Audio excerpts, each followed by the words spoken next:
AITA for expecting my wife to help pay for my daughter's college after we agreed to separate finances? I'm 42, and I married my wife 2 years ago. It's the second marriage for both of us. I have a 17-year-old daughter from my first marriage, and my wife doesn't have any kids of her own. Before we got married, we had a very direct conversation about finances. We agreed to keep everything separate except for a joint account we both contribute to for household expenses. Everything else stays in our own individual accounts. That arrangement was actually my idea in the first place. One of the biggest reasons I wanted it was because I had set up a college fund for my daughter, and I wanted to make sure that money stayed fully protected for her no matter what happened in the future.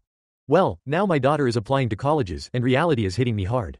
She got accepted into a school she absolutely loves, but tuition and expenses are around $65,000 a year. The college fund I built up has about $80,000 in it, which sounded like a lot when I started it years ago, but now it barely covers maybe a year and a half. I've been stressed trying to figure out how to make this work, and last week I finally asked my wife if she'd be willing to help cover some of the costs. I told her that we're married now, and my daughter is technically her stepdaughter too. I guess part of me assumed that when it came to something as important as education, we'd approach it as a family issue instead of a your money versus my money issue. But she immediately said no. She said we agreed from the beginning to keep our finances separate and that she has her own financial goals she's working toward. She also pointed out that she already contributes fairly to our shared household expenses and that nothing about our agreement included funding my daughter's college education.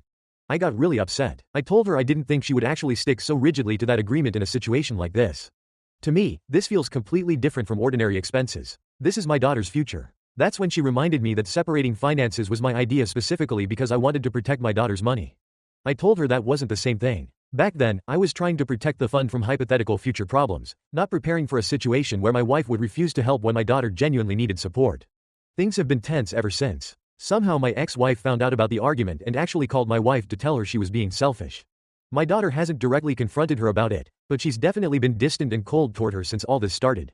I've gotten mixed reactions from people I know. My sister says my wife is technically right because we did make a clear agreement, but she also thinks it's kind of heartless not to help. Meanwhile, my best friend says I can't suddenly change the rules now that the arrangement no longer benefits me. Now I'm wondering if I'm being unfair for expecting my wife to help pay for my daughter's college education after we explicitly agreed to keep our finances separate.